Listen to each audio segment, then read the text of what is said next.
What is good, everybody? Welcome to Under Review here on the Gold Standard Podcast Network. I'm Rob Stats Guerrera here with Vish Kumaran. Vish, it is Super Bowl Monday. I am wearing all black for a reason. I am not wearing 49ers clothes for a reason. And yes, it is 1 o'clock here on the East Coast where I am, and I am drinking for a reason. And it is not in celebration. Wow, that was quite the bit. I didn't expect all of that. You didn't prepare me for that to start our show, but it is appropriate if I must say so. It's a very glum day. I thought it would get better. I thought I would wake up this morning. I would feel okay. I'd be ready to power through. And it hasn't helped. And everybody's sending me their condolences. Nobody died, and it's somewhat patronizing. The whole thing stinks. I went to bed last night and I was like, I talked through it with Levin for 90 minutes after the game. I was like, maybe I worked through my emotions. And then you get up and you rewatch the game and you take in more of the post-game quotes. And I started writing stuff for goldstandardniners.com, our website, which you can go and check out. Not now. This is our time. And I feel worse, Fish. I feel worse than I did when I went to sleep last night. They had it. They had it, and they had it repeatedly. And sometimes they let it slip through their fingers, and sometimes they just handed it to the Chiefs. But no matter what they did, they're waking up not Super Bowl champions today. Yeah, it was really disappointing. I had similar feelings. The funny thing was I was more animated last night than I think I've ever been on any stream. I was just so upset that the Niners lost the Super Bowl. It got to me a little bit. And I woke up this morning disappointed because I felt like, you know what? I missed a lot of things even in the stream that I was upset in mentioning. There were just so many opportunities for the Niners to win this game. The best summation I can give you, Rob, is I had two feelings. This entire 2 weeks, I had a lot of deja vu to 2019, and my feelings going through the game, my feelings after the game, it's eerie. It's basically the same thing, and that would be my one line summation for this game. It's 2019 with a different bow on it. It's the same game in 4 years. The same people, the same characters, the same variable in the same game didn't change. And that is why the same thing has happened 2 times in a row. We're going to have a little bit of a different show today. Normally, we go through drive by drive and break down every single play that happened. Because it was the Super Bowl and because so much of the focus is going to be at the end of the game, we're going to do it a little differently. But I promise you, we will get to the most important parts of the game. Before we do, I just want to remind everybody about our YouTube partner, Community Tree Service, LLC. We're so pleased that they joined us this season. It's been a hell of a ride for us this season as we started in a furious feverish pitch back in last January before the Niners played the Cowboys. But thank you to Community Tree. If you need anything done with your yard, they have you covered. Tree trimming, land clearing, hazard tree removal, home fire hardening, debris removal from the Central Coast up to the Bay Area. Estimates are free. Call 831-763-2391. Email estimating at cts831.com. Visit their website, communitytree.com, to schedule an appointment. Mention you're a Niner fan to get a $200 discount on your quote. If you mention you're a Chiefs fan, they will set your yard on fire. So don't do that. Community Tree Service is licensed by the California State License Board, license number 1100816. Vish, I felt like the Niners were setting their own yard on fire at multiple points in that Super Bowl, starting with the first drive of the game. They come out of the gates, and I'm like, okay, Kyle's giving the ball to CMC. He is running the ball, and he is setting the tone early. Christian McCaffrey for 6. Brock Purdy throws to Juice because, of course, he does. They always throw to Juice early in the Super Bowl. 18 yards. McCaffrey catches a pass for 11 yards. McCaffrey up the middle for 11 yards. And then 1st and 10 from the Kansas City 29. They haven't even faced a third down in the game, Vish. They're going right down the field, and McCaffrey lets the ball squirt through his hands, and the Chiefs recover what would be the first of, 5 of the 7 fumbles in the game? The Chiefs recovered. It was a very sloppy game in terms of ball security, and it felt like the Chiefs got a few fortuitous bounces. This was kind of a weird play because it felt like McCaffrey's forward progress was impeded, and you used the right word to describe it. The ball kind of just squirts out at the end, and it's kind of just floating there. it's really a great recovery from Karlaftis. He gets over and pounces on it quickly. It's a disappointing thing, and this is something like, hey, when we're talking about your best players playing their best in these kinds of moments, like you can't. It's the first drive of the game, but you can't have a guy of Christian McCaffrey's caliber, a guy we call the MVP of football, a guy we think is the 49ers' best offensive player, making a mistake like that. And I think it set the wrong tone. And in fact, I will say this because it'll be an ongoing theme when we talk about ongoing decisions. I thought this kind of rattled Kyle Shanahan a little bit. Not rattled him in terms of like said, but in terms of like, oh my God, he wasn't able to make a correct decision. I think it rattled him in terms of like, he already feels like, is this happening again to me? Because there's so much pent up trauma for him in this particular game. As Christian Lazo points out, or Lazo, I apologize if I got that wrong. The Chiefs recovered 6 of the 7 fumbles in the game. 6 Right, you of the said 7. 5. He's I said correcting this you. on the stream yesterday. Every single bounce of the ball went Kansas City's way. Every single bounce of the ball went Kansas City's way in this game. It was absolutely absurd. And none of that is the 49ers' fault. They did other stuff that didn't help. They still could have won the game despite that. But damn, we have to acknowledge that. And then on the second possession for the 49ers, Vish, it was Trent Williams that let him down. They called a holding on Trent Williams. There was a false start. There was 4 false starts in the game for the 49ers. So you had 2 possessions by the Niners, and their 2 best offensive players, Trent Williams and Christian McCaffrey, let him down. 100%. And it's the same thing, right? It's the same situation, Rob. It's the same thing. Your 2 best players on offense, you described it perfectly. You're relying upon them in this moment. You want them to set a tone, and they make critical mistakes that allow you to not score. And I think it's important that we go over why these mistakes are even more important too, because at this point, your defense is playing great. At this point, Yes. Patrick Mahomes is struggling on the other side. At this point, the Chiefs are not moving the ball. And your offense is. Their offense was playing very well. The first drive was looking extremely promising, like you described, until McCaffrey fumbled. And the next drive was also looking pretty good until Williams had that string of penalties. And when you don't capitalize when Mahomes is playing bad, when he starts playing good, and you're stuck in a back and forth 1 possession game, especially with these new modified Super Bowl rules that basically ensure that he's going to get a chance at the end, no matter what, you're not going to win that game. Nobody has an advantage in that game. Mahomes is basically 100 for 100 in his career in these situations. So you have to take advantage of your opportunities early when he's not playing well.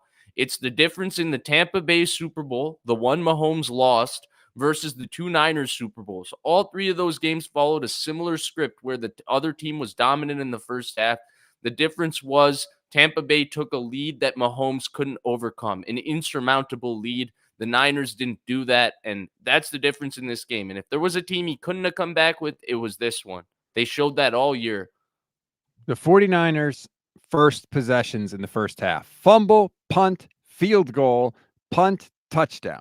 10 points. Here are the Chiefs' possessions in the first half: punt, fumble, punt, field goal.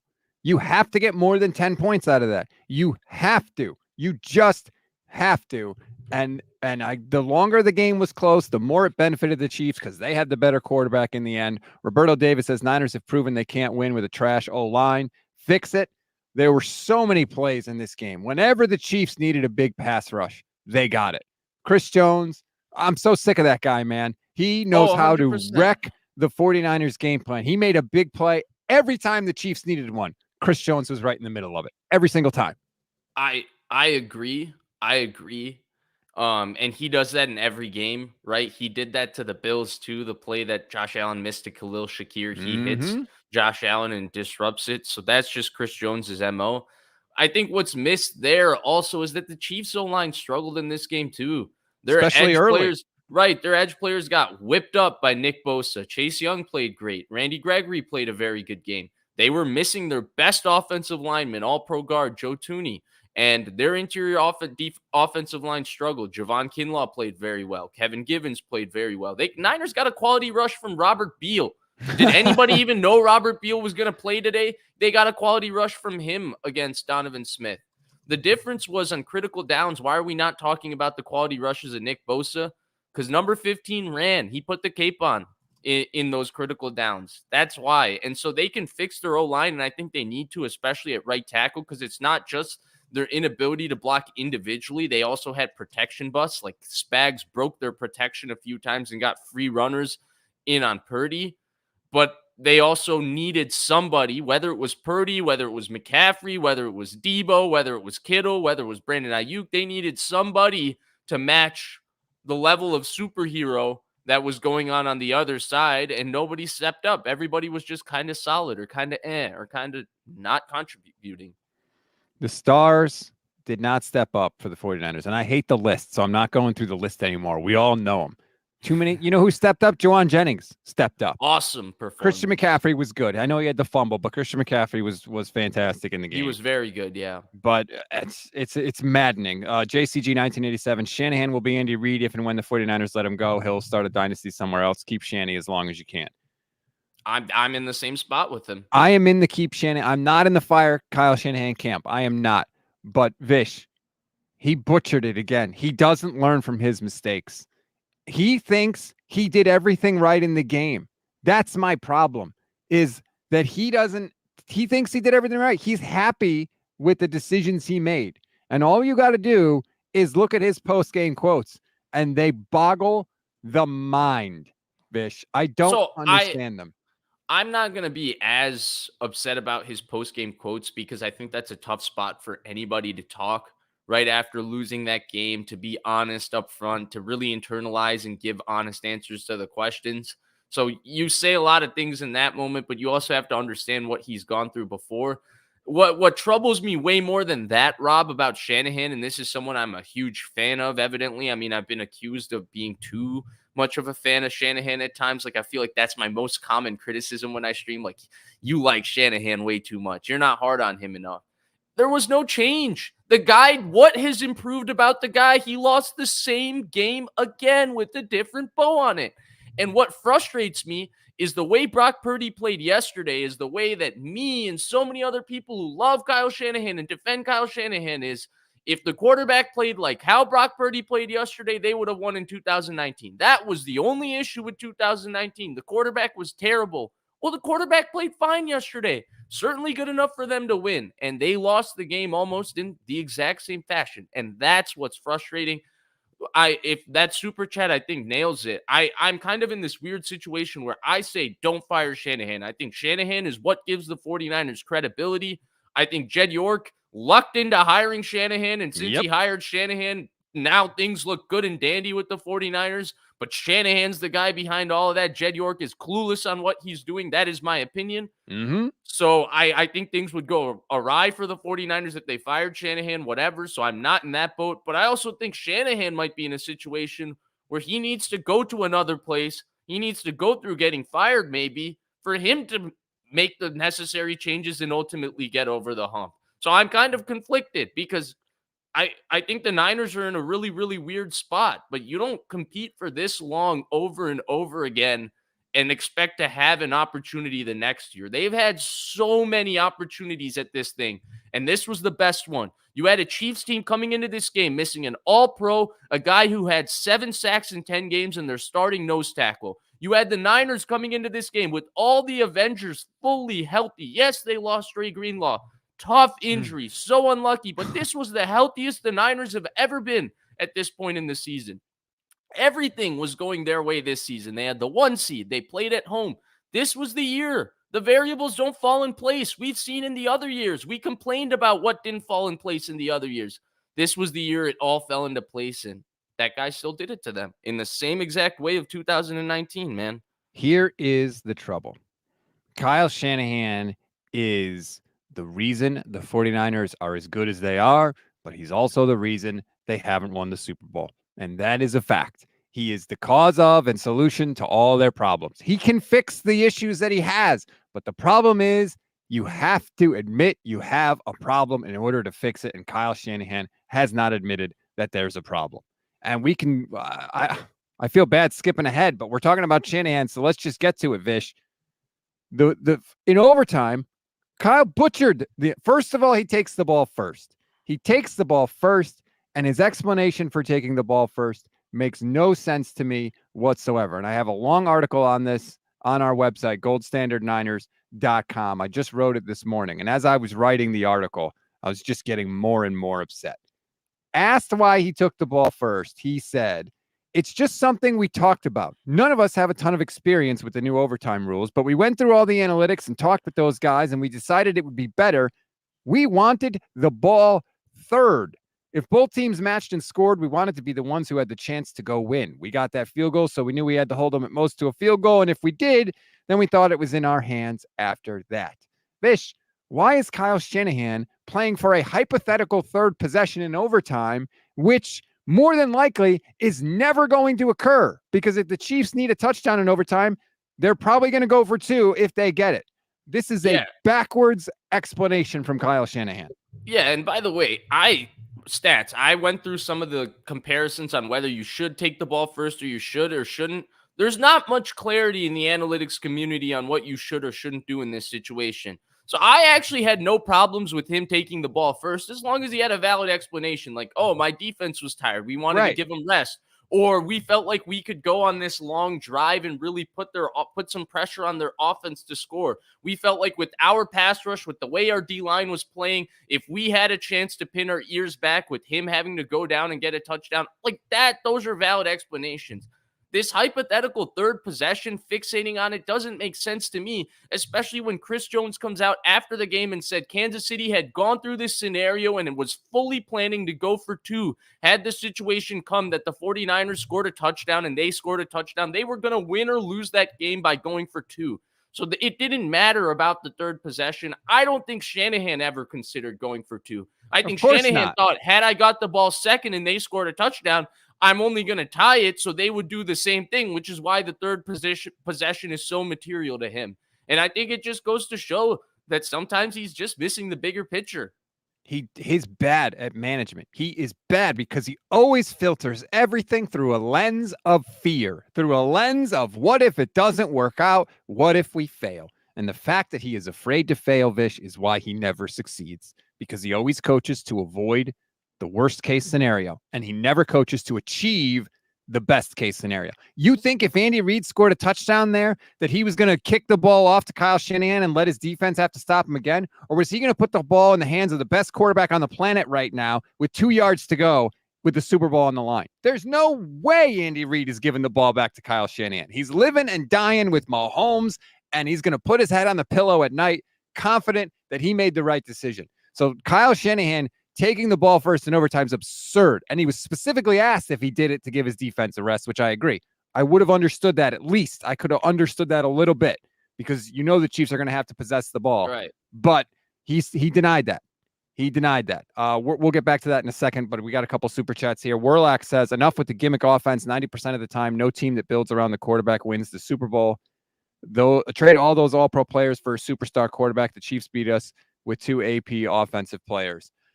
Mahomes is the best quarterback on the planet. You do have to give them some credit. He made the plays that were there. I do think that Kyle should have beaten him both times, to be honest with you. I wouldn't call this offense a gimmick. Half the league runs the offense for a reason. I don't think it's a gimmick offense, Vish. Yeah, I don't believe that either.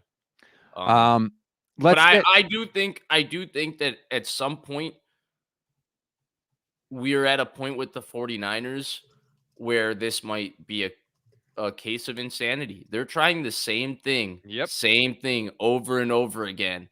And we're sitting here and it's basically the same present with a different bow on it year after year, right? Mm-hmm. It's the same 8 topics of conversation that we keep throwing back year after year after year. And I understand it's hard to win and only one team wins. But when the way you lose is the exact same every single time, I think there has to be some greater self-reflection than, oh, they made it to the Super Bowl. They were just really close once again, and they didn't do it. That I feel like Kyle has to be asked that. Kyle, what are you going to do different? Or do you think you just need to run it back and do everything the same? Is there anything different? And he needs to be pinned down on this too, because he says, oh, well, we always change everything up here. No, I want specific answers, Kyle. What is it going to be? And job 1, I think, should be a new defensive coordinator, Vish. I really do. So I don't think they should get rid of Steve Wilkes in terms of, hey, I think Steve Wilkes is a bad coordinator, but I think it's for this exact reason. They didn't know the overtime rules. The way he called the overtime, he didn't know the overtime rules. I was going actually back and forth with somebody, and I was defending Steve Wilkes last night. I was like, oh, Wilkes called a good game, blah, blah, blah, blah, blah. And they were like, no, no, no, you're crazy. He messed up that overtime. He should be criticized. I said, how can you criticize him? And then I went back and watched the overtime drive, and I was wrong. That person was 100% right. He Soft was calling zone. that overtime drive not like it was a normal drive in the middle of a football game where you're trying to stop a team. He was calling it like it was a 2-minute situation. You're trying to keep everything in front of them. If they get into field goal range, it's okay. You're just playing to stop the touchdown. And then Shanahan calling the timeout and showing him up that way because it looked like right before he covered his mouth when they zoomed in on him, he said, I don't want you to call that effing defense or something along that lines. I definitely saw the F go through and it was emphasized. I think that when you disrespected him the way you did in the middle of the season with him being the martyr and him coming out and issuing a public apology 4 days for one call after you lose a week 6 regular season game. Yep. They don't have faith in this guy. There's something there that they are not 100% trusting this guy. Go get a guy you trust. It doesn't work. It doesn't work. He's trying to, first of all, the 49ers got to get over this, like, we have our defense. Hell no, not anymore. The players don't respect Steve Wilkes. And you know how I know? Because they didn't give a rat's ass. In the NFC Championship game, they didn't give a rat's ass. We had to talk for 2 weeks about the defensive effort. And then how did they come out in this game, Vish? They looked awesome early in the game. Yeah, they played lights They were out. chasing down the ball. When Isaiah Pacheco fumbles the ball in the red zone, Javon Hargrave is the one that recovers it. The defensive tackle is pursuing to get to the football. Right. They don't respect Wilkes, and maybe they don't respect Kasarik anymore either. He deserves some blame too. But where was the effort? The one thing I will say about Wilkes, to his credit, and Kasarik in this game, but especially Wilkes, he publicly challenged them. He had a good game plan. They stopped them for the majority of the game. And I said it all week, and this is where I can't let the offense and Kyle Shanahan specifically off the hook. I said all week, if you can get this defensive line, tell Chase Young, you can change your life. Right. Look at Donovan Smith. You can dominate that guy. And Chase Young did that. Randy Gregory, you can dominate that guy. Nick Allegretti can be dominated by Hargrave, Kinlaw. All these guys played out of their minds. Greenlaw was terrific early in this game. Warner was flying around. Then you get the unlucky Greenlaw situation, and Oren Burks, who's been one of the worst 49ers defenders who play snaps, played a solid game. Yeah. He did not play poorly. Oren Burks played about as well as you could ask Oren Burks to play. This defense competed. They played their butts off for as long as you can play against Mahomes. And they got that out of them. And that's where I defend Steve Wilkes a little bit. Because this defensive performance, we were praying for it. We were begging this defensive line. We were like, you are all of these names who make this much money. There's no Joe Tooney. These tackles stink. Go get them. And they gave it to us. And the offense didn't capitalize on the opportunities. I mean, first drive of the second half, you think you lose a little bit of momentum because Mahomes scores, and you still have him rattled. Little bit of pressure. He overthrows a guy, throws his first pick in like 6 playoff games. Jair Brown picks it off. You get the ball in plus territory, and you go 3 and out. You throw the game away when you do that, because then what happens? They go 3 and out. You go 3 and out. You punt it. Now you get this inadvertent, unlucky miracle where the ball bounces off Darrell Luter's foot. Ray McLeod, for some apparent reason, instead of falling on the ball, tries to pick it up and fumbles it again. Chiefs recover. First play out of it, Marquez Valdez-Scantling touchdown. Now they're leading in a game that you dominated and caused a turnover for the first possession of the second half. These are the things that lose you that game. And then when you're stuck in this one possession back and forth, Rob, unless there's really 2 ways you beat Mahomes. One, you blow him out the way Brady and the Bucs did, which means when he's playing like the way he was playing in the first half, you make the lead insurmountable for him. Yep. He can't come back. He can't come back on you. He can't chase you down. Or 2, he plays poorly, which is what Burrow ran into, which was the second half at Arrowhead. And even when he played poorly, Burrow needed a miracle escape on Chris Jones on 3rd and 11 in their own territory on the game-winning drive for them to win that game. So he needed to do something miracle when Chris Jones did what Chris Jones did. But he played badly that one time. Or you have the previous overtime rules with Brady. You convert 3 straight 3rd and 10s on an overtime drive. He doesn't get the And he ball doesn't get the last. ball. You Yep. score a touchdown and you beat him. Those are the only ways you beat him in the playoffs. But if you're beating yourself, once you get into this one possession back and forth with him, and these Super Bowl overtime rules and these modified rules ensure that he's getting the ball back, they're guaranteed to pretty much win in that situation. Nobody's stopping that guy. You're never stopping the greatest quarterback of his generation and the greatest offensive coach of his generation at the same time in a back and forth game. You're never doing it. Smack Jones 919 says trade for leaders. Chris Jones doing sideline huddles. Saw a third string wide receiver yelling at Pat Kelsey yelling for the ball. We need a howdy from Kittle.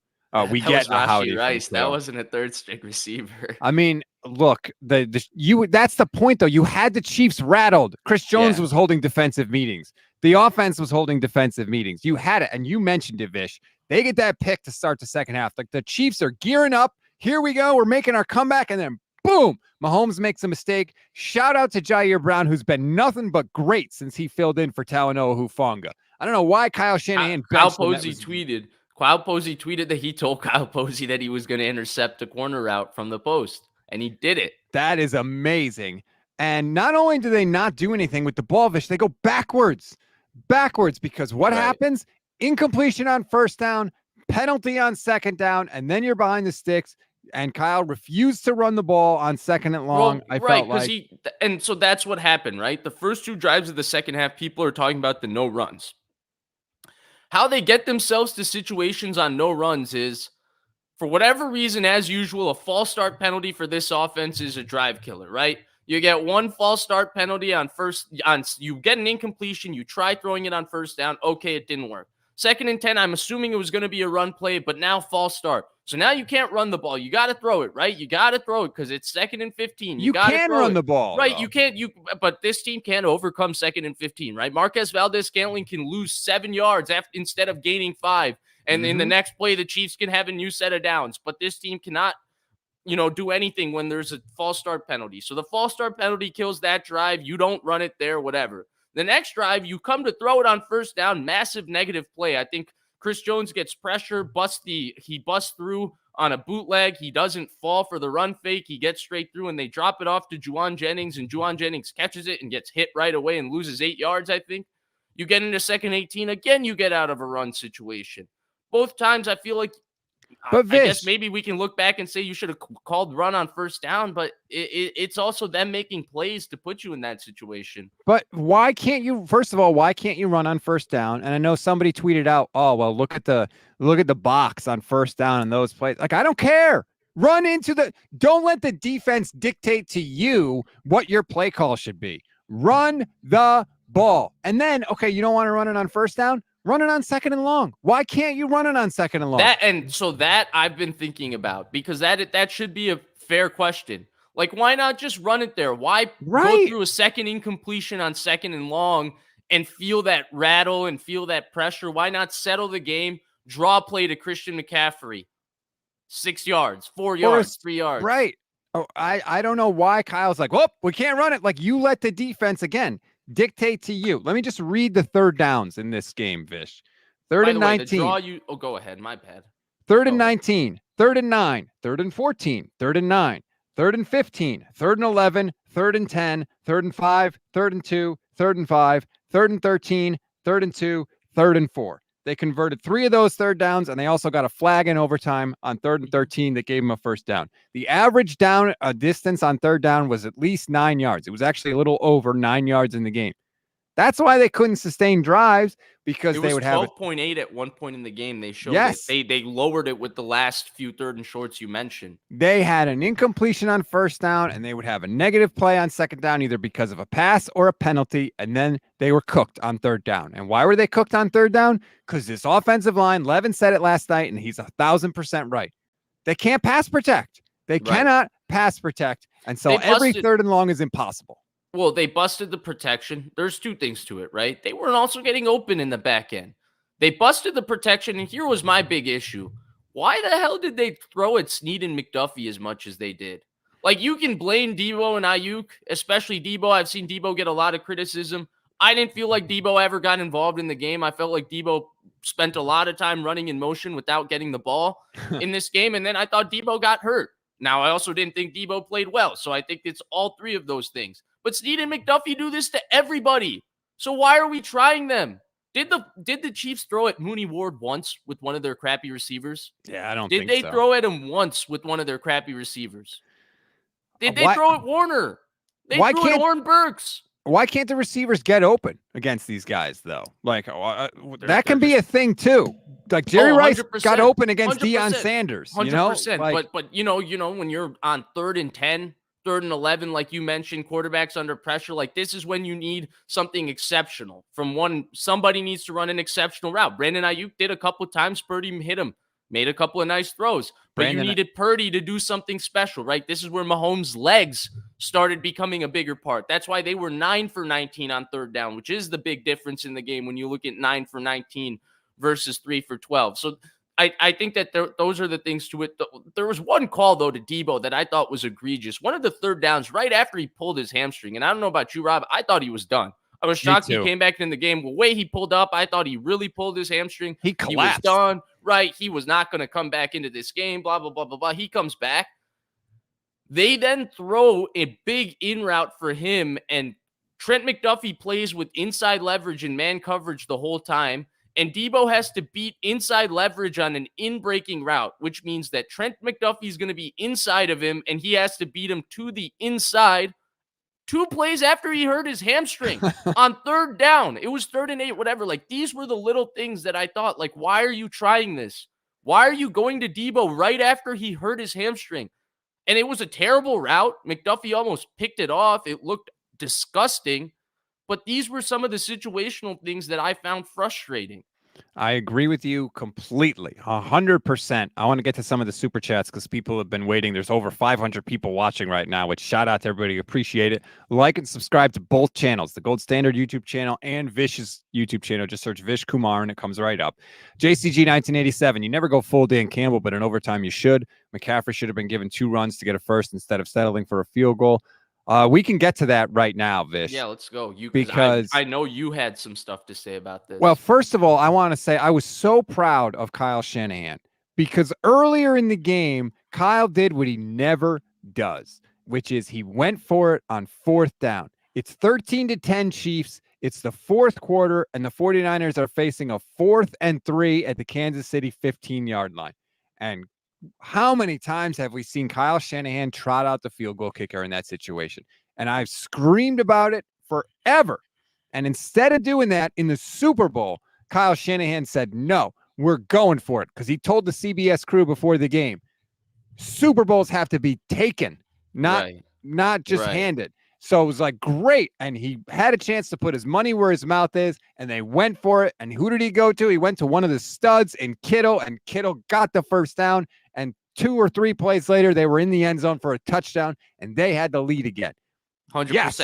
And by the way, that whole drive, that was like a shining moment for me on beaming with Kyle Shanahan pride, going for it on 4th down, just the pounding and use of Christian McCaffrey, the couple of sweet plays from Brock Purdy. Like, I thought this is Shanahan's moment to show us he is not the same guy from 4 years ago. Continue. And it was awesome. They get the touchdown. Now Moody gets the extra point blocked, which was big because it changed the math for the Chiefs. It goes from a 4-point game to a 3-point game, which if you want to blame Moody, okay. I mean, I feel like, God, teams are always close to blocking kicks, whatever.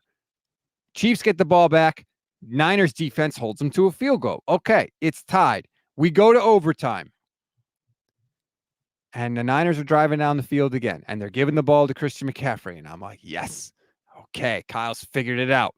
We're doing it. We're going to go down, and we're going to get a touchdown. And it's 3rd and 4 at the 9-yard line, Vish. And Kyle, what did he do in the biggest spot? He puckered up again. He coached in his fears. He was terrified that that they weren't going to get it, and the Chiefs were going to go down and get a field goal. And how do we know this? We know this because he told us after the game. Kyle Shanahan, did you have any thoughts of going for it on 4th down? None, he said. Yeah, 4th and 4. I mean, you go for it and you get a touchdown, they still get another chance. You don't get it, and then they just have to go down and kick a field goal. And why, in his mind, is it somehow better to kick a field goal and lose when the other team gets a touchdown than it would be to go for it on fourth down, not get it, and have the other team win with a field goal? Why is one of those better than the other? I don't understand, Vish. He's afraid. He's afraid. He's afraid. It's always fear first with him.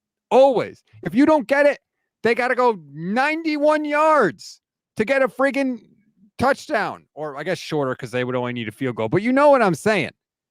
And Kyle, he's By scared. the way, where can people find that article and read the full thing? GoldStandardNiners.com. It's our website. I wrote about it this morning. GoldStandardNiners.com is where you need to go.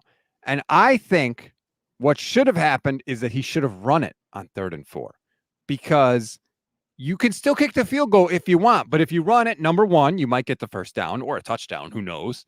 But number two, you give yourself more information and more options. What if McCaffrey gains 3 yards and then it's 4th and 1? It's not even that as much. I feel like it's playing your opponent. And I think that's what the Niners missed in this game. And I think that's why the Chiefs were better than them situationally. The Niners' X's and O's in a lot of ways were great in this game. But in every pivotal moment, the Chiefs played their opponent, right? Best example, 3rd down, the McDuffie blitz. Nobody knew McDuffie was coming off the slot. Okay, I was saying this in the post game, and I feel more confidently after watching it back this morning. If you go watch that play, McDuffie does an insane job of disguising it. Like, nobody can tell that there's pressure coming on the play. And Romo, as annoying as he was at points in this game, he was very insightful at this point, because he said, you can't tell they're bringing pressure. You don't know they're bringing pressure, but know the MO of the coordinator you're playing. What is Spags going to do on the biggest 3rd down of the game? Of course he's going to bring pressure. Have an answer for pressure. And the Niners, I think, tried to throw a quick slant out of it, but it was kind of a weird throw because you're trying to throwing straight into the B-gap blitz from McCaffrey or from McDuffie. So it was a bad situation. You flip it, then very next drive, the Niners, they were talking about how they didn't bring pressure the entire game. They finally brought pressure, and they brought a 0 blitz, and Mahomes is able to find an easy answer, just flipping it out on a cool little play to Jerick McKinnon, right? For a 5-yard gain. It was a short 3rd down. Wilkes hadn't brought pressure the entire game, and yet Andy Reid knew that based on Wilkes' MO, in that pivotal moment, Wilkes might bring pressure, and we're going to have an answer to pressure. That was the small things in this game. Going to this overtime, kicking a field goal is okay in overtime with a good defense that's playing well against a lot of different teams and a lot of different quarterbacks. It's not versus that guy for the Super Bowl. You pretty much go into overtime with the idea that that guy is going to score a touchdown in overtime. And if he scores a touchdown and we also scored a touchdown, he's going to go for 2. So we have to outscore him. That should be the mindset in overtime. Once you're stuck in a possession by possession scoring game with that guy, who stopped that guy? Like, what are the odds? It doesn't matter even what's gone on in that game. Know who you're playing. Who stopped him? Who has stopped him in that situation? Who? I don't get it. It's stupid. It's coaching in your fears. Again, he said it. Kyle said it. If you don't get it, they just have to go down and kick a field goal. And that's absurd, because your better chance is, why doesn't Kyle ever put the ball in the hands of himself, his play calling, and his quarterback? He thinks he's being smart, Vish. He thinks he's being smart. I think his brain is broken from Super Bowl 51. From the 28-3. I really do. Because he talked about it in the Playmakers podcast about when he was a coordinator, he only ever thought about making decisions to score points. And when he became a head coach, he realized you have to make decisions to win games. I think what happened is he was aggressive in that Super Bowl because he was a coordinator and he was like, hey, we're just going to keep scoring. And they lost the game. And he got crushed for it. He gets all the blame. But you know what? He had the right mindset. Of course. If you go listen to how he talks after the game, he goes, we weren't stopping Brady. He was going to run us down. He was going to keep scoring. We needed first downs. We needed points. We could have run and gone 3 and out and taken the clock, every minute off the clock as much as we could. We weren't going to stop that guy. That's what kind of happens in this situation. Not kind of, that's what happens in this situation.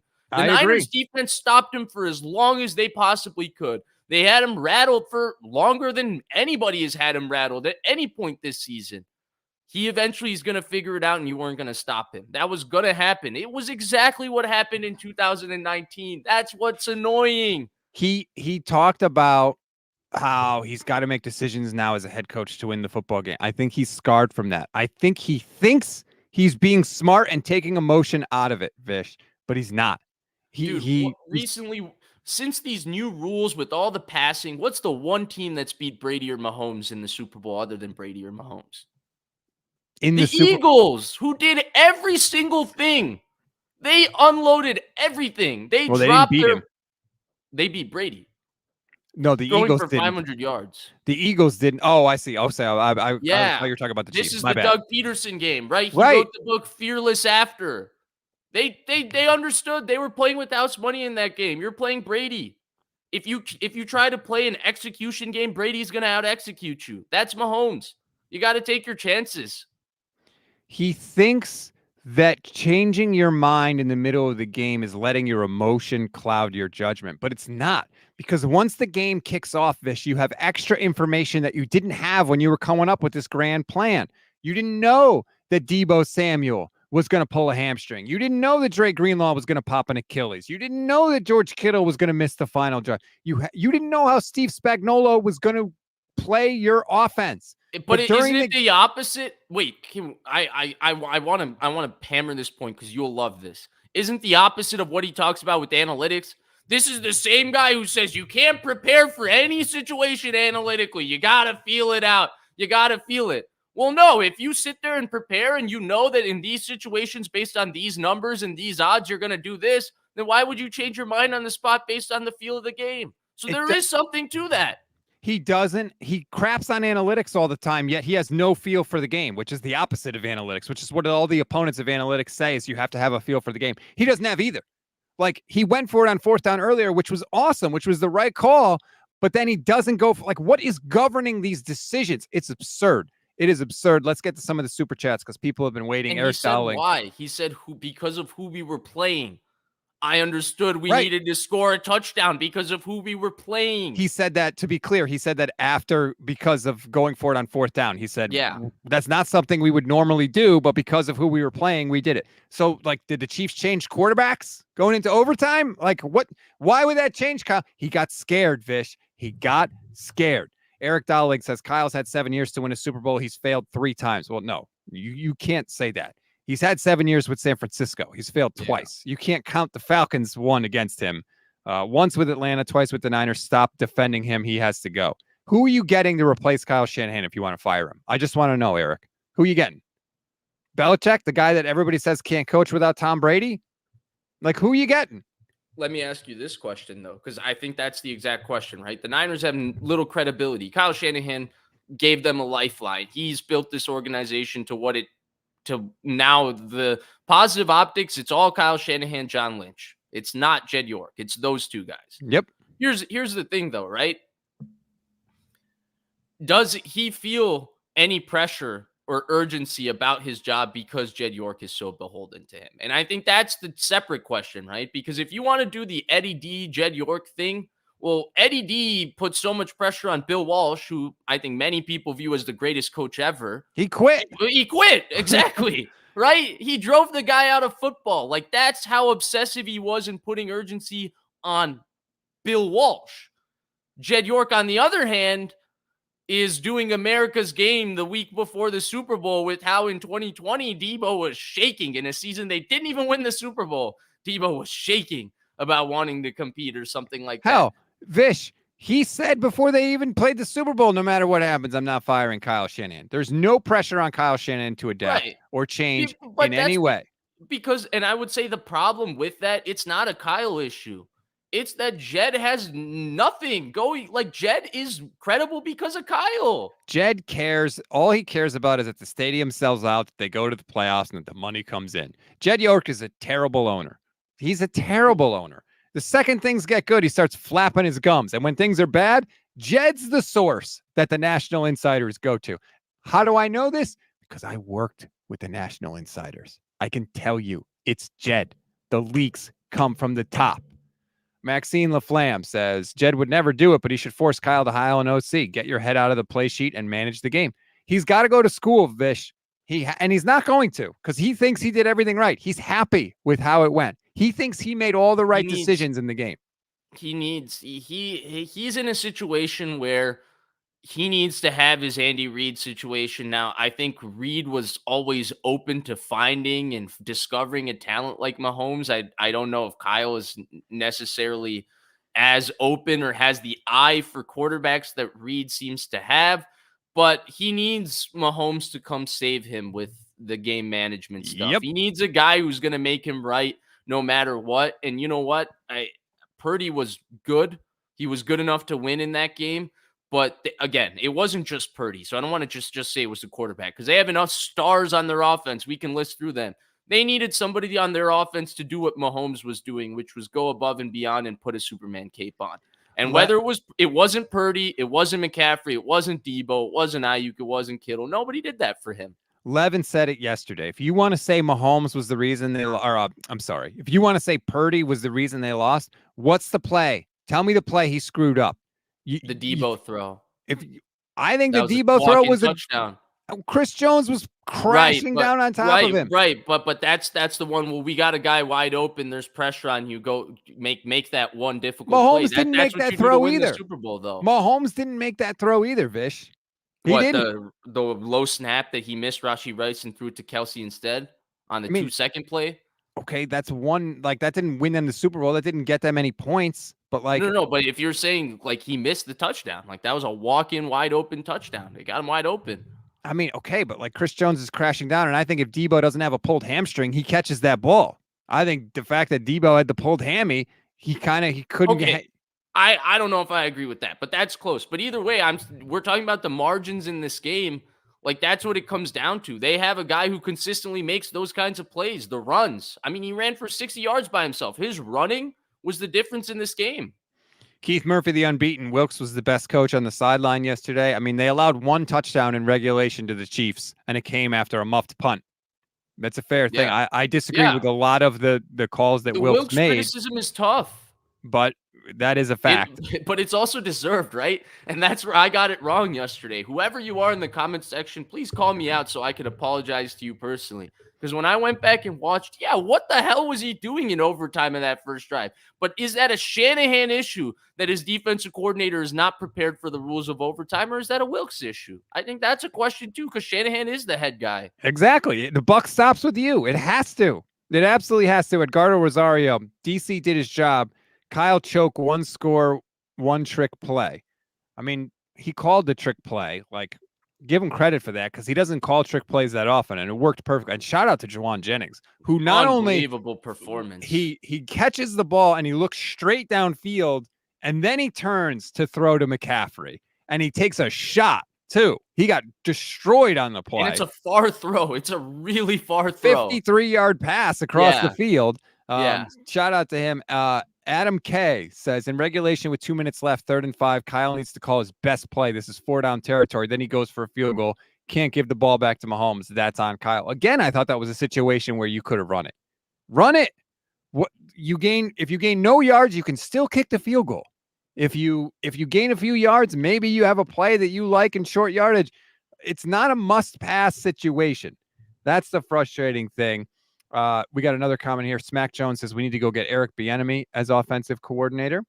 No, I don't agree with that. Adam K says in OT on the 3rd down play, the most important play of the game, we need a touchdown. Kyle needs to call a timeout and make sure everyone knows what we're doing. That play will haunt us for a long time. Ayuk was wide open. Ayuk cooked whoever he made him fall down. He was wide open. Snead fell down.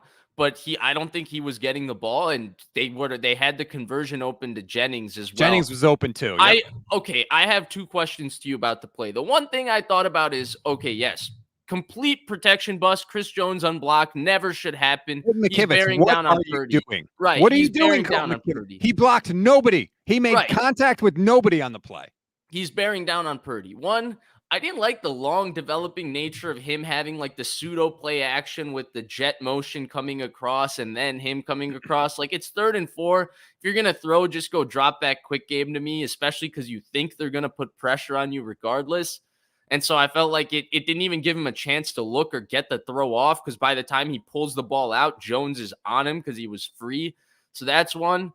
And then the second thing is, Jennings was also just wide open right there and then for Yeah, the he first was. down. And you can talk about this is the thing. You can talk about the plays working and all of that, but situationally, why did the Chiefs players seem to always do the one right thing to put themselves above and the 49ers players didn't? Wasn't that the Chiefs were always calling the right perfect plays there too, right? Chris Jones went and made a couple of plays. Nick Bosa also made a couple of plays, but we're not highlighting them because you go 3 and out after Jair Brown makes a play. Dude, Bosa was awesome in the game. And I thought Tony Romo did a Super Bowl really good MVP, job man. of highlighting how Bosa was altering his rush and not taking the cheese and not allowing Mahomes to escape. Bosa had 10 pressures in the game. Yeah. 10. He was almost Unreal. as good as he was in 2019, and that was one of the great games by a defensive lineman ever. And Bosa was getting held like crazy, Vish. He was getting Oh mauled. my god! There was a couple of There third was down no plays. there was no holding in this game. They called Yeah. one holding and they called it on Trent Williams in the game. On Braden Willis. And Braden, oh, yeah, that's true. And that was a hold. But the Braden Willis one was so egregious. Like when they first called it, I was ready to throw a fit, and then I was like, okay, this one is really But bad. why was Braden Willis in the game? Because George Kittle was hurt. Here's a question: was George Kittle more hurt than anybody thought? I think he clearly was. I think he didn't practice all the week before 2 weeks before the Super Bowl, and then he was limited up until the last practice of the week last week. Of course he was more hurt than normal. And everyone said, "Oh, it's not a big deal, Rob. Clickbait headline." Yeah, we'll find out. Clickbait headline guy. We'll find out. Jamaro Thomas says, "I'm sorry, fellas, our window's closed. I'm crushed." Antonio says, "You think we could try to get Trent Brown in free agency to play right tackle? He's got experience on that side of the line and played well." Here's the thing. The Niners have to upgrade the offensive line, Vish. They have to. Aaron Banks, not that good. John Feliciano, not that good. Jake Brendel, not that good. Colton McKivitz, awful. Not good. Have to. That's why they can't. Everyone says, "Oh, they can't come back," because they can't pass protect when it's straight drop back passing. That's why. It's the offensive line. I agree, but I think it's also the fact that they don't let their quarterback modify protection calls and stuff at the line of scrimmage too much. They're a little more simple with how they do protection and how they handle protection. And we've seen that teams can mess up their protection scheme after a while. And Spags has done that in the Super Bowl, and you get free runners in on your quarterback. But I'll also say again, you have so many star players. Somebody has to go above and beyond the X's and O's in the plan at some point in the game. That's what the guy on number 15 is doing for the Chiefs. You need somebody to match that. And we can say Purdy because he's the quarterback, but McCaffrey is a highly paid player. Debo's a highly paid player. Ayuk is a highly paid player. If we're not going to give Purdy the same credit because he throws to those guys, we better expect those guys to come above and beyond in these big moments, and none of them did. I agree. I 100% agree. It's both. Bobo says it all went wrong from the moment Kyle Shanahan was hired. I mean, that's not true. It's been right since then. It's been the only right thing Jed York's done in his life. Literally, it's the only right thing they've done. Again, that was harsh. The problem is that Kyle Shanahan is the source of their success and also the source of their failure. So I get why Bobo is saying that, but trust me, if you fire Kyle Shanahan, this is a man who fired Jim Harbaugh and put Jim Tomsula in as head coach. Do not have any faith in Jed York. And embarrassed him after a loss at home on Thanksgiving to the Seahawks with that tweet. Yes, Jed York is a terrible owner. Keith Murphy, the unbeaten. Fire Kyle is crazy. Folks want Tomsula back. WTF. Exactly. TMC says 49ers need to hire an OC so Shanahan can be a head coach. Vish, I know it will never happen, but I would love it. If number one, the Niners just asked Bill Belichick, since he's not going to be a head coach this year, do you want to be a DC for a year? Worth a shot, right? Kyle wants a DC that he can control that's going to do things his way.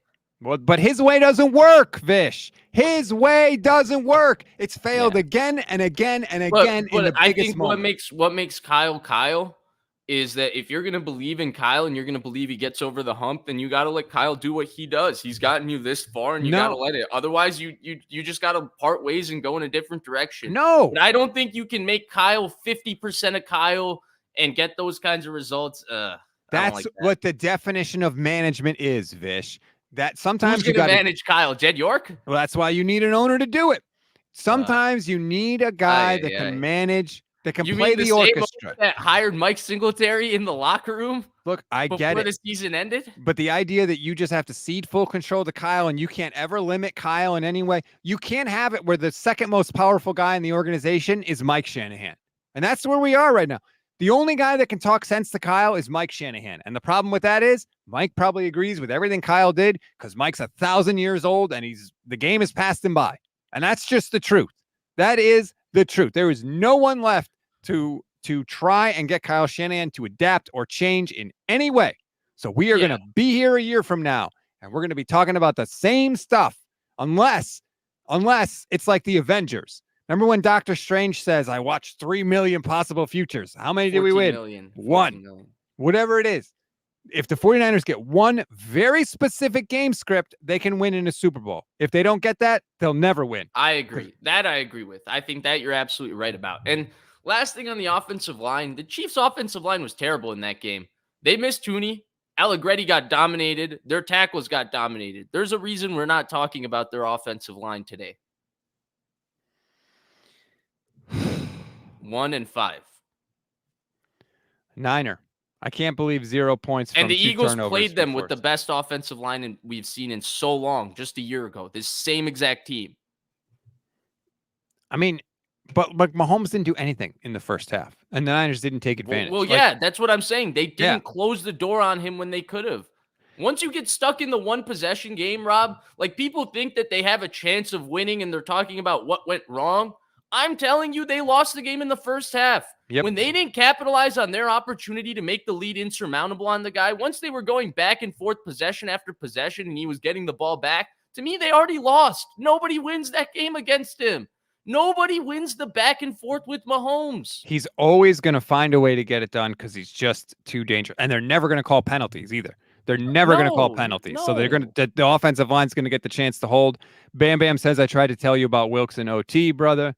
Greg Sanchez. Oh, yeah, that's the guy. Bam Bam. Shout out to Bam Bam. I was wrong. You were right. There you go. Bam Bam's, excuse me. No, not Bam Bam. Greg Sanchez is a YouTube channel member. If you want to become a channel member, it's less than $3 a month. You get custom emojis, membership badges, and priority comment response. We appreciate the donation, Greg. If you want to say something, just throw it in and we'll get to it. By the way, we're not going anywhere. We're going to be here with you throughout the entire offseason. I know nobody wants to hear that, right? Because we don't want to go back down. I really wanted to go somewhere else today. I mean, I get that, but we will be here covering everything for you. Antonio says, YouTube channel member, top 4 players in PFF receiving grade for the Niners: Chris Conley, Jawan Jennings, Ray McLeod, and Kyle Juszczyk. WTF. Yeah, Chris Conley was awesome too. I've not mentioned him once. Chris Conley played possessed. Would the running game be better if we rotated backs? I don't think so, Batman 29. I don't think that the Christian, because that implies that Christian McCaffrey is the problem with the running game, and he's not. Christian McCaffrey is awesome. But too many times, fresh, though, didn't he? He looked fresh and explosive. Of course he's fresh. He never plays. Too many times the stars for this team disappear. Like, as good as Kittle and Debo and Ayuk are, they disappear. And maybe it's the offense, but like that can't happen. Like, everyone was like, well, Brock made that beautiful throw to Conley and Ray McLeod. And I'm thinking, why is he throwing to these guys? By the way, that was 3rd and 9 with Debo out of the game, with Ayuk out of the game, with McCaffrey out of the game. They had Chris Conley, Ray McLeod, and Elijah Mitchell was the back on 3rd and 9. How can they all be out of the game at the same time? How does that ever happen? There's no reason that should happen. Some of the substituting, by the way, yesterday, I don't know if Debo was more hurt than we thought or Kittle was more hurt than we thought. I saw a lot of Warner, a lot of McLeod, a lot of Conley. And this is like, maybe they were resting these guys more because the Super Bowl game is longer and they have to be out there for longer or whatever. I don't know what it was, but they were subbing a lot more than I expected on offense. And the Chiefs barely subbed. By the way, the Niners were not that much the fresher team, and the Chiefs barely subbed the entire game on offense and defense. Keith Murphy, the unbeaten. Our 2 best players killed us in the first quarter. Trent and CMC killed momentum. I thought we dominated, and the score was 0-0. We talked about it all show long. Chris Waddell, thanks for the super chat. Late arrival, but Baltimore gave everyone the blueprint. Stack the line to stop the run and man-to-man behind it. We simply don't have guys that can beat man-to-man consistently. Every D did that against us since then. It's the same thing the Browns did, Vish. He's not wrong. Debo can't get open against man coverage. He cannot do it. Debo was hurt in that game. Oh, I know, but still, we've seen sticky man coverage with Debo. He can't get open. Ayuk can sometimes, but not consistently. Well, Ayuk in this game only won when they got him matched up against the safeties. He had the one catch on Justin Reed and the one on Mike Edwards. He didn't really win against Snead. But here's the thing. They didn't go to him. They didn't give him. They featured him on 2 plays on safeties, and both times on big third downs, he won. And they didn't try to feature him. Debo, they never, like, did you ever feel like when they get Debo going in a game, when they get him the ball early and you feel Debo's momentum, did anybody ever feel Debo's energy or momentum? He felt out of this game and then he got hurt. They never got him into it. They never got Kittle into it. Debo had 11 targets in the game, just 3 catches for 33 yards. George Kittle had 3 targets, 2 catches for a whopping 4 yards. Kyle needs to understand that sometimes you got to draw stuff up for your stars. He never wants to force it because they have so many good players, and he thinks I can come up with a way to get other good players the ball. And I understand that, but he underestimates the value of just get the good guys the ball. Like, draw it up for them. Force it to them. Yes, Kyle. Sometimes you have to force feed people. Just do it. How many times you got to try the same thing and fail? No, 100%. And I'll throw this in there too. People won't like this, but when you're playing tight man coverage and you have the kind of corners they have, that's where a little bit of extra juice in terms of arm strength in the pocket helps. And I thought Purdy, like if we're talking about Purdy specifically, while I thought he played good enough to win, he was affected by 2 things. One, the Chiefs came in this game leading the NFL in terms of batted balls. They disrupted his throws in the pocket a lot. He looked uncomfortable with being able to see. He looked uncomfortable with people around him. There were a lot of balls that kind of T-Rexed arms and fell short because they were hit and his arm was deflected and all of that. And then second, there were a lot of throws that he kind of put out there, but when you're playing tight man coverage and all of that, you need that little extra juice and all of that, and he doesn't have that. And the windows are tighter, and I think they ran him down in this game too. His speed was not like it was versus Green Bay or Detroit versus Nick Bolton, Willie Gay in terms of getting outside of the pocket. Yeah, I think more he needs to get vertical quicker.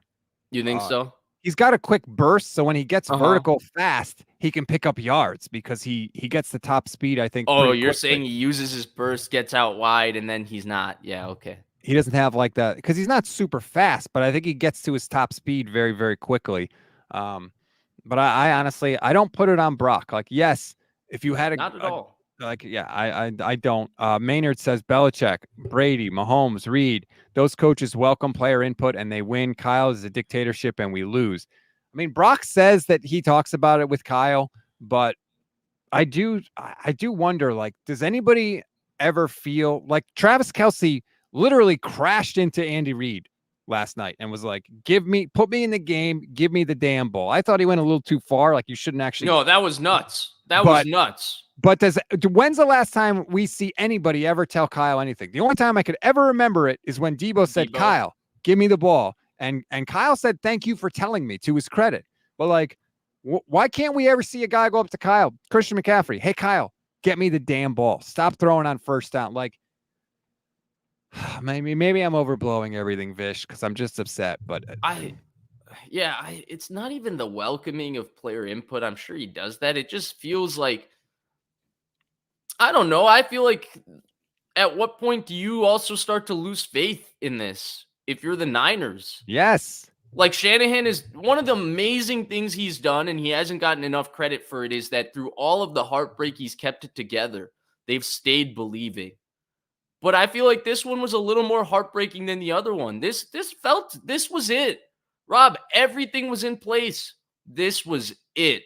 Kittle manifested this. If you can't win it this year, when you had the number 1 seed and you had rest and you had everybody healthy and all this stuff, if you can't win it this year, I think it's fair to question whether or not you can ever win it. And everything, I said this last night, Vish, everything you want to put on the Cowboys, all their chokers, you got to put on the Niners. They've earned it. They have absolutely they make it to the championship game. Big deal. They have as many Super Bowl rings. We put up banners for the NFC championship game. Like, the Cowboys have won a Super Bowl more recently than the 49ers. And that is a fact. And I know it's only 1 year, but it's a failure by the 49ers. It's an absolute failure. And I think it's very clear that Kyle needs to change, and he's never going to change, Vish. And there's no pressure on him to change whatsoever. I don't know what's going to change. I would be on board. He needs one of those quarterbacks, man. I would be on board with them Go getting ahead, rid of sorry. anybody, Vish. I would be on board with them trading, putting the contract implications aside. I'd be on board with them getting rid of Debo, Ayuk, Kittle, McCaffrey, anybody, because this ain't working. It is clear. This core, it ain't working. And when you lose Super Bowls in certain fashions, sometimes it lingers, Vish. We saw it with the Seahawks when they screwed it up against the Patriots. That team was broken after that. It was absolutely broken. And I think this could break the 49ers. I really do. I think it's unless something big changes. Especially because of how much older this team was coming into this game. These are all veteran players. They came into this game last time on their first contracts. They're leaving with a lot of contract implications that they don't even know their future with the 49ers. It's a very different situation for this team. Yeah, 100%. I think for Kyle, honestly, I think the only way it's going to really work out for him is he's got to luck into getting his own Mahomes of that era, but they're his not own looking. Brady. They should look. They should investigate quarterbacks. They're going to need a quarterback because Darnold and Brandon Allen are both free agents.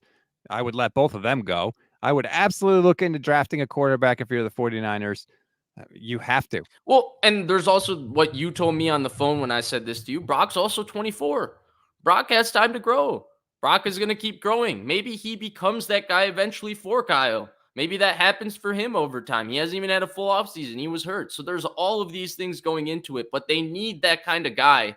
And Brock wasn't that kind of guy this year, at least. And so we'll see. It's also hard for the guys who lose their first Super Bowl to return. I think we talked about this on the phone too. Elway's the only example I remember, the guy who loses at the beginning of his career and comes back. I don't really that doesn't mean anything. Okay, it hasn't happened yet, but it can. Nobody won a Super Bowl in their home stadium until Brady did it. That stuff can change. And then Stafford did it. There's no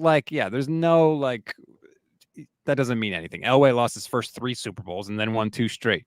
Greg Sanchez, YouTube channel member, says, said on 3rd and 4th, we didn't make it 2-down territory. Still love Kyle on this season. Thanks for all the coverage the national media won't give. It was an incredible season, Vish, and nobody wants to hear it today. And I was telling people to enjoy the journey, and I get it.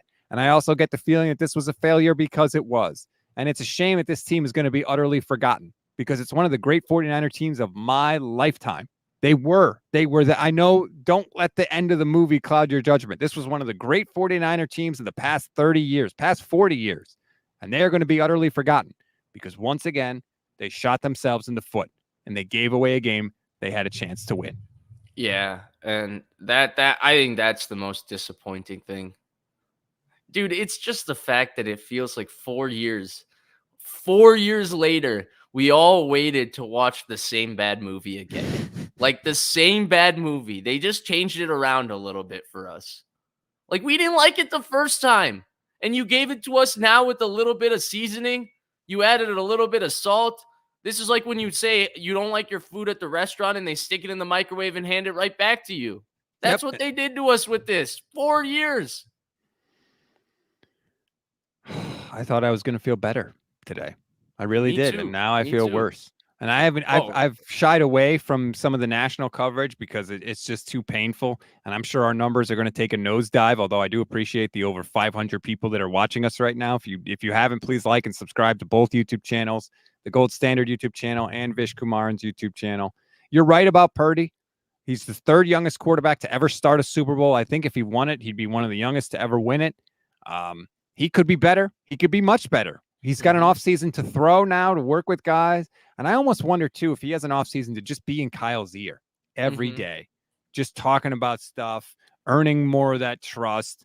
Maybe he talks to Kyle about, hey, I think this is where we went wrong in the Super Bowl. And I think, I've been talking to the guys and they think we should do this. Maybe and why don't we try it? He has more equity at the line of scrimmage where if he sees pressure, now they're going to have a couple more changes to their protection calls, have more diverse protection calls, the way the Rams do, for example, with McVay and Stafford.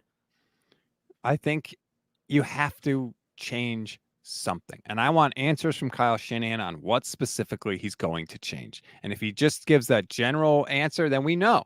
Then we freaking know. Do you think he's going to tell you that? But I would want Jed York to ask him that. That's the question I hope Jed York's asking him, but I doubt it. I think Jed York's going to be consoling him. Kyle needs to be pressed by the media. by Barrow, Why? by Mayoko, by Kawakami to give the answers of what How can actually he is be going to why change. why does he need to be pressed by the media if he's not even being pressed by his boss behind closed doors? Exactly for that reason, because he's not being pressed by his boss behind So why closed is he doors. going to respect the fact that if Matt Barrows asks him a tough question? Matt Barrows is my favorite reporter, amazing writer, but he's not going to get anything out of asking Kyle a tough question other than a snarky answer because Kyle's not even held accountable by the guy behind closed Great. doors. Then keep asking it. Keep asking it forever. That's your job. That is the job, is to keep asking it forever, because Kyle is responsible to us, the fans. He is. I know that Jed York makes the decision on whether or not to fire him, but it's the job of the beat writer to ask the questions that the fans want asked. And I mean, Jed was singing "Kumbaya" and telling this funny story about how Kyle said the 299th pick in the draft is better than, or was it 299? What is Mr. Irrelevant? 262. Oh, 262 is better than the guy they gave up 3 first-round picks for a week into practice when they invested everything into that guy into the season. Ha ha ha ha ha! It's so funny. It all worked out. Like, why are you telling that story? Like, what? Be happy that you have Brock Purdy. Celebrate Brock Purdy. Don't tell a story like that. And then Kyle said at media night, he said it out of frustration. It was Jed asking, "How's the quarterback?" And Kyle saying, "The third stringer is the best guy we got." Like, that's how that went down. Right. It was not a compliment to Brock Purdy. It was crapping on Trey Lance and Jimmy Garoppolo. So here we are, Vish. By the way, the optics of the way they handled specifically Kyle and Jed Super Bowl week, we don't really need to get into that now, but it was not good. Starting with Kyle on Monday, that was not good. He was slurring his words for whatever reason. No one knows. Who knows? But slurring your words was not a good look. You're not wrong. No one questioned Andy Reid's sobriety after opening night. We'll say that. Nick Ellert, 49ers draft a right tackle in the first round. Where does Brock Purdy elevate to? Maybe this was the best season Brock Purdy's ever going to have. We don't know. Yeah, we but don't know. I don't think it's just, oh, they need to draft a right tackle because they're going to get a talented guy, but there's a development curve. There's a reason they haven't taken a young offensive lineman because they can't afford to play young offensive linemen. Yes, There's they can. With Burford, look at what they've been doing. They've been putting him in rotations with veterans and doing that entire thing. Banks brought himself to be a starter. They didn't Banks stinks. Either way, in their mind, he's a starter. They're not playing but Banks didn't play his first year, even though they didn't have a left guard for a reason. Man, I don't want to hear that. Then change your system to make it easier for rookies, man. It's not. No. I'm talking about the offensive line learning curve in general. But where does Purdy elevate to? I mean, I don't think we have good perspective on how much Purdy's going to grow, because this year came kind of out of nowhere with him being hurt the entire offseason, and he was great and he was improved. I want to know what he looks like when he gets a full offseason, where his game goes to. But you still need a better right tackle than Colton McKivitz, regardless of what Purdy's doing. No doubt.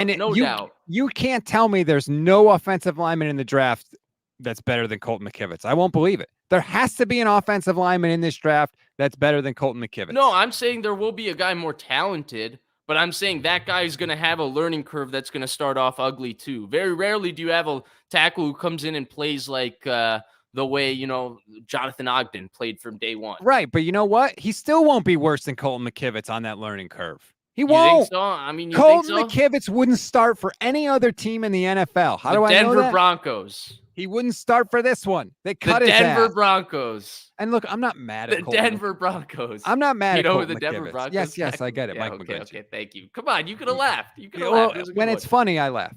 Oh wow. Okay, go ahead. I forgot what I was going to say now. You were saying the thing with Colton McKivitz. Oh, yeah. I'm not mad at Colton McKivitz. He's doing the best he can. That's the best that Colton McKivitz can do. I'm mad at the 49ers because we all knew that this is the best Colton McKivitz would do, and they didn't even try to improve in that area. They just handed him the job. That's what. Again, it's Kyle with his unshakable faith in himself that I can coach around it, and it doesn't matter, and I'll put it on me, and it's just wrong. It's not. By the working. way, I'll add to this. I don't think it's just a lack of talent in their offensive line. Like, I don't think that it's just that McKivitz gets beat one-on-one. That's a problem, okay? I'm not saying that isn't a problem, but that's not the only problem. They also have consistent busts. in Yes. protection. And it's because their protection scheme is fairly simple. The main nuanced difference between Shanahan and McVay's offense, in my opinion, is in Shanahan's offense, they simplify the protection and then they allow the quarterback to kind of handle it because they feel like the play is just going to work and they're going to get people open and they don't want to handle the intricate details of switching protection and all of that. Whereas McVay gives his quarterbacks equity at the line of scrimmage to come forward and pick out the protections. I saw somebody tweet about this and they said it's the John Gruden versus Mike Shanahan difference, which I thought was the most apropos way to describe it. I wish I could credit them. I forgot who tweeted it. I'll go look it up maybe and add it to the chat later if I do find it. But that would be the difference. I think they need some of that to their offense because they can get better players, but somebody like Spags with 2 weeks to prepare is going to have stuff that's going to bust their protection. I think it was 12 free rushers on Brock Purdy last night was the stat Next Gen Stats posted. Somebody get that right because I don't think that was right, but there were a lot of free rushers in on Brock Purdy yesterday. Yep. And that's going to happen even with better offensive linemen if you're going to stay this simple in protection. So I wonder if the next part of it is giving Purdy more equity at the line of scrimmage to control these type of things and get yourself into better spots, better protections, better plays. Example, yesterday, Romo talked about them calling timeout, right? This was what Brady talked about, how the quarterback needs to be better. It's not just reacting when a play goes wrong. It's reacting to preemptively reacting to prevent a play from going wrong. Romo's like, why are you calling timeout? You have it on the outside. You have Debo one-on-one. You have Ayuk one-on-one. In this situation, yeah, your protection isn't good, but I would fix the protection at the line of scrimmage because I don't want to lose that one-on-one. Purdy obviously had to call timeout so that they could get into the right play in that situation. I would love to see him in his growth and maturation, especially because Kyle seems to trust him to give him those opportunities to be able to control things a little bit more and help Kyle out. Because Purdy does seem to have a better knack for game management than Kyle. He seems to have better poise in tricky situations and pressure situations than Kyle. So, sure, why not? Something has to be different. Whether it's letting the quarterback modify the protections, whatever it is, you can't keep doing this over and over and over and over again. And Hines says Kyle's a control freak. He'll never do that. He's got to change something.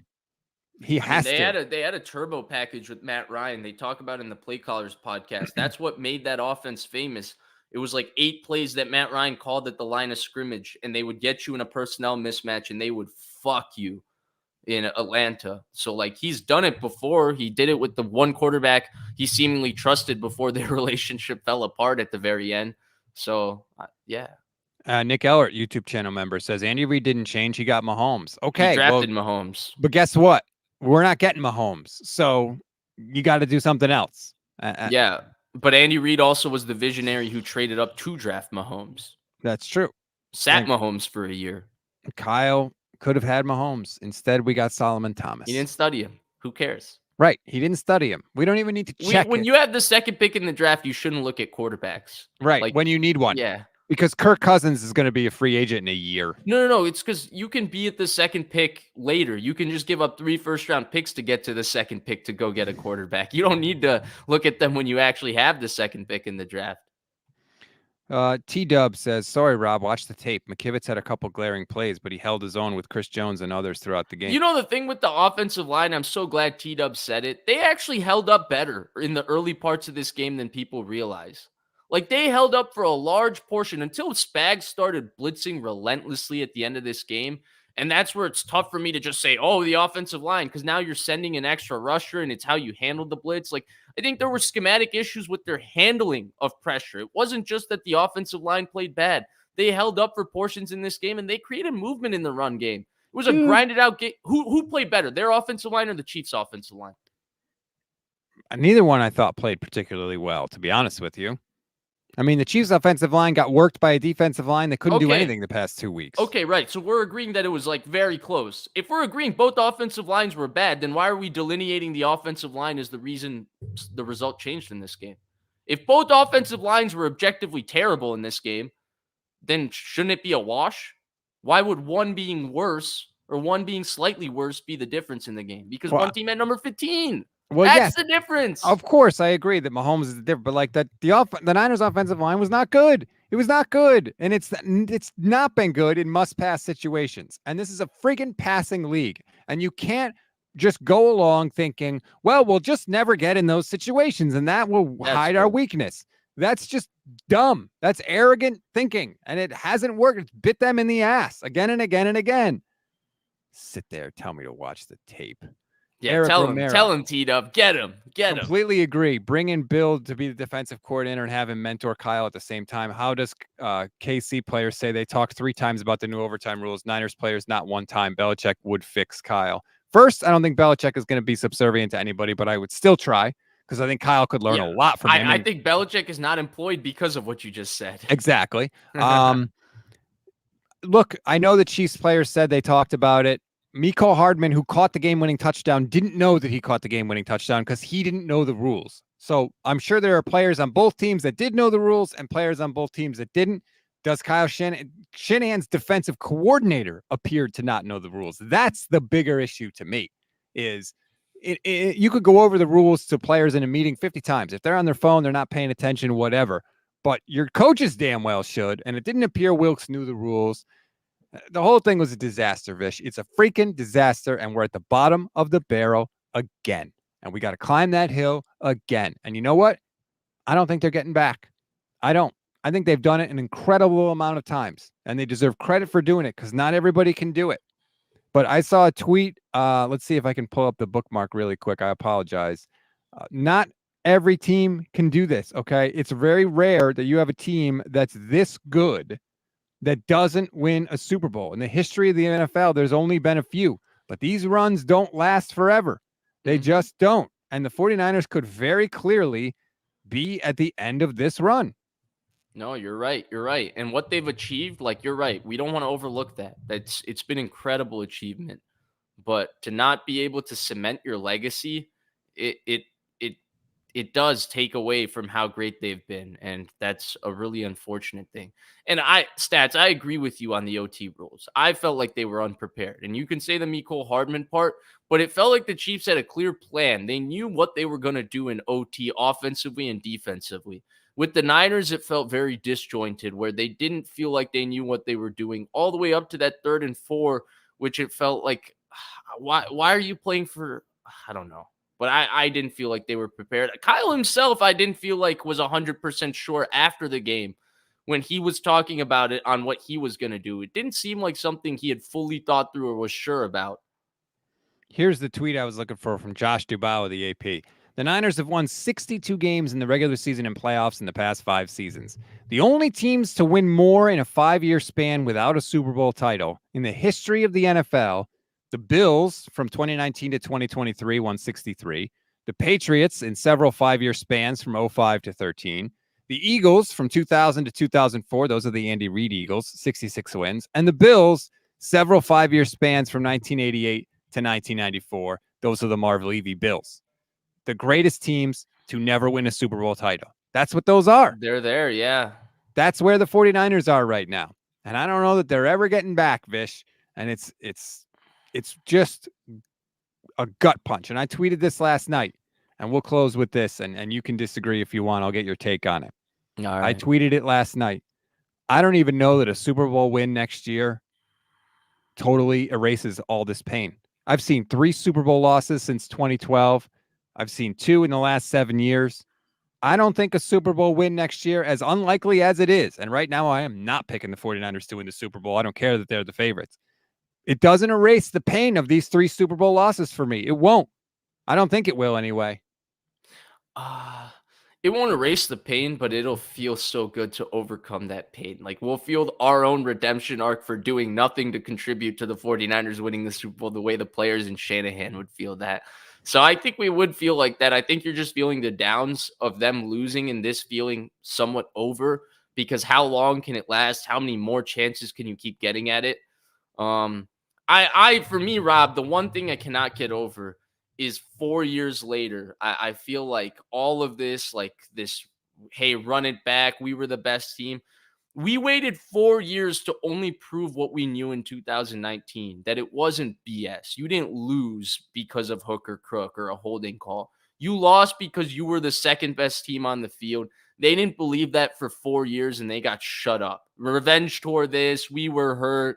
Tart dropped this, Jimmy G sucks, Purdy got hurt. They did all of those things to come back here and get told the same thing they were told 4 years ago, which you're second best to the Kansas City Chiefs in number 15. And I think that that's hard for them to live with, because I think the Niners' reality until now is that we were the best team. We were the uncrowned champion. We were the team that got BS'd out of winning 4 or 5 different times. There's no BS to it anymore. You were healthier. You had more of your prominent players healthy for this game than them. You were more talented. You were the better regular season team. You had the 1 seed. You played the 7 seed, youngest team in NFL hit in a long time in the NFL in the playoffs for your first round matchup. Your second round matchup was versus a wildly inexperienced Detroit team at home. Everything was in your favor, and now you don't do it. It's a mental barrier that we're going to have to see them overcome. That's very different. Very different. 1,000%. This team was smelling their own flowers halfway through, not even 5 games into the season after they beat Dallas. They thought they were it, and they've thought that they were the best team. And that's a message that I think has come from their head coach, that we were the best team and we didn't win. Well, what's the excuse now? You loafed in the playoffs. You loafed in the playoffs. You didn't put forth the effort. Now you tried to turn it on for the Super Bowl, and you did for some of it, but then you faded away and you lost again. And it's not a fluke, and you weren't screwed. You failed. We can't blame Jimmy this time. Failed. Yes. We can't blame Tart. We can't blame Jimmy. It's Kyle. We can't just put it on the quarterback, right? Because he played good enough to win. He did his job. You said it, Vish. That was exactly the way to end the show, and we're going to end it because I haven't eaten lunch yet, and I'm really hungry, and my lunch is currently sitting outside my front door. Please like and subscribe to both channels. Don't worry about what I got. Please like and subscribe. We're going to be here all off season. We will be here with you. Steph Sanchez is trying to get a credential to the combine. I'm trying to set up an interview with her and either Bosa or John Lynch so she could, do the Bosa impression. So we're going to be covering this team. I know it sucks right now. I know it's painful, but they're not going away, and neither are we. So please like and subscribe. Click the little bell. You'll get notified every time we go live, which is every single weekday for you. Vish, thank you for everything you've done this season. I know we're not stopping, but I just want to say thank you. I appreciate it. I really thought we were going to win it, man. And then now we're just back to the start again. Bummed out. Thanks, everybody, for joining us every Monday this year. It was awesome. We'll be continuing. You guys may give us a reason to do this. We appreciate all of you. We love the back and forth. We love the commentary in the chat. Rob, this was an awesome season. I loved coming and reviewing every game on Mondays with you. We had to go through some rocky things with time changes and stuff, but we powered through. And it's unfortunate that, all of that, and we have a sad ending. Here's to next year, everybody. We'll get back on the horse. You know it. We'll be there. Go Niners.